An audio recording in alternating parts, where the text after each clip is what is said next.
Hi again, it's Miles here. So, I'm gonna just hop right into it.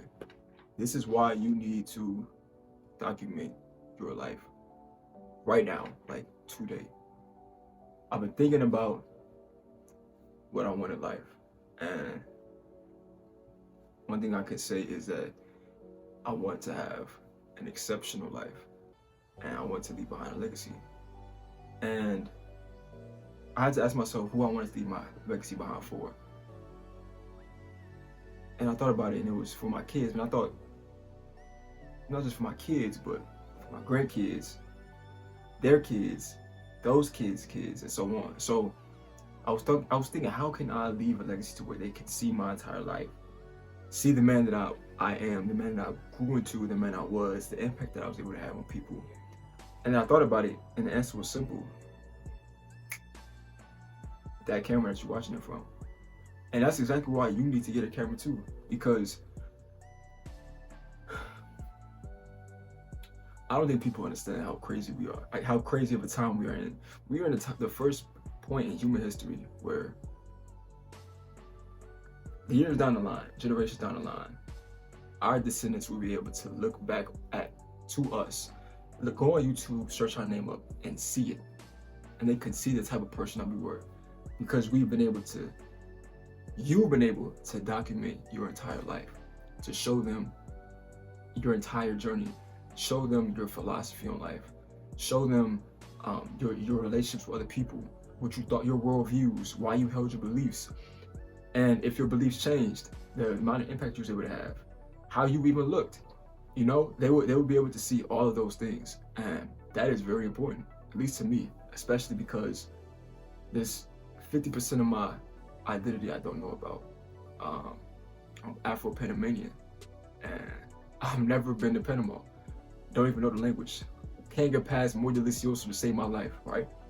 And so, because of that, I've had struggles in the past with my identity in terms of truly knowing myself, because culturally I'm misaligned, and so I hate that feeling, and I don't want my kids or their kids to have to go through that same thing. So I need to learn more about myself, and not just learn about it, but show it, let them see it, let it be something tangible for them to see.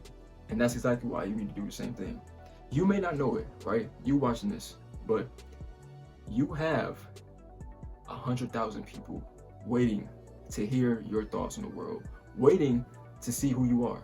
People are dying to meet you. If you think that something is cool, right? Let's say you think that playing cricket is the best thing in the world.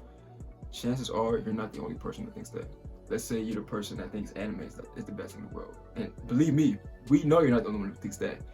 But my point is that people have a lot more in common with you than you think. And you may not have been able to find your right clique. You may feel out of line. You could be in a room full of 1,000 people and still feel alone, right? Why is that? Because you don't have a connection with anyone. You could have a connection starting with this camera. And I wasn't always this outgoing, to be honest.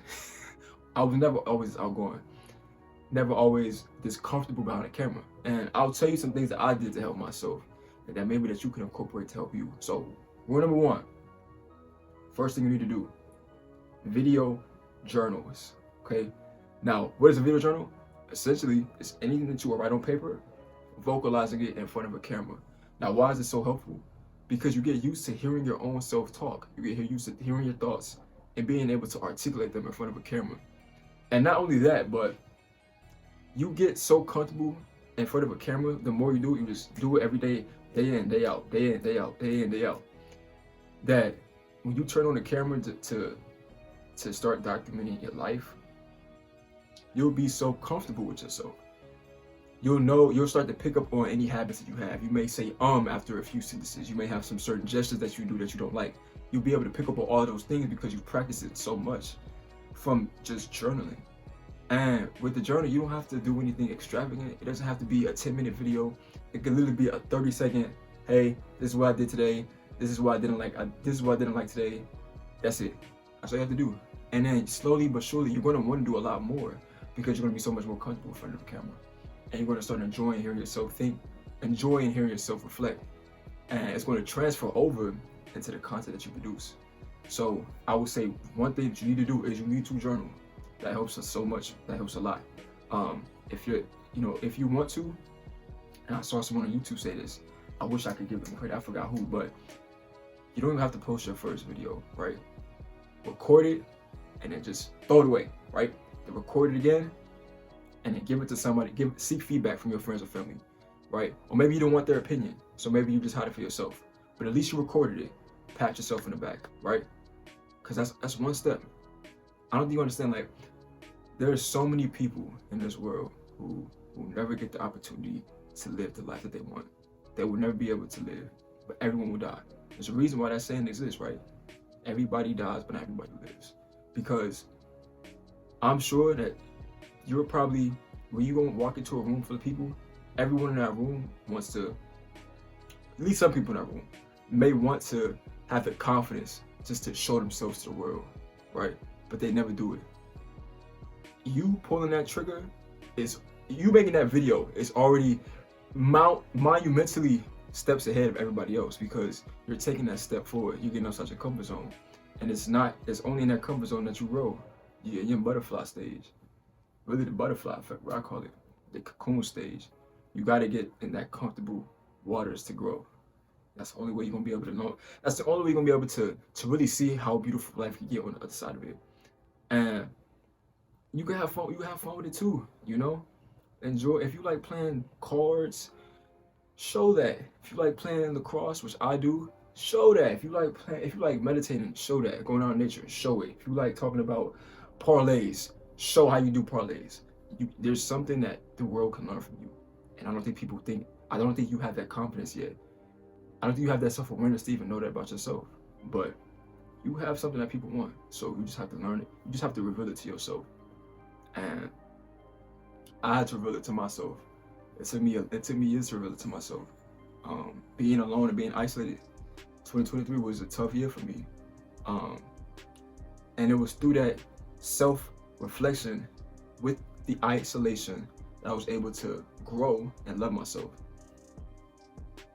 I'm gonna talk more about this in another video, but there's a pyramid of self-transformation that I'm gonna go very deep into. But essentially, you have to start with that. What it is that you want in life. Some of you may want to get behind this camera, to get behind your camera, and just press record. And a lot of you won't do it. Most of you won't do it, and you will look back on your life in your deathbed, surrounded not by just friends and family, but by the ghosts of your unfulfilled potential.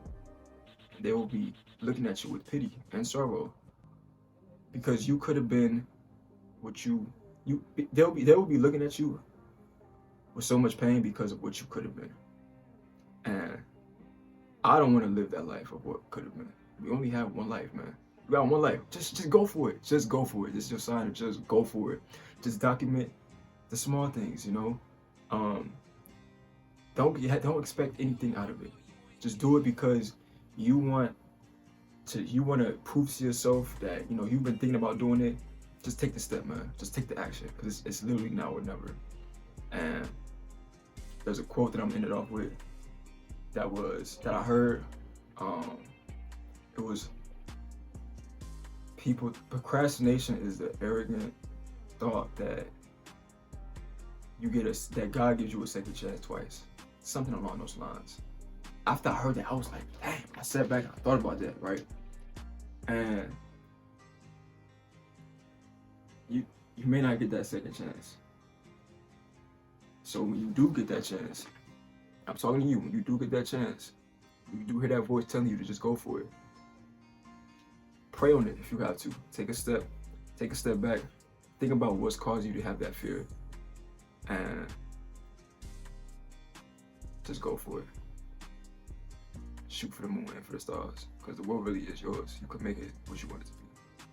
So, with that being said, that's my TED Talk for today.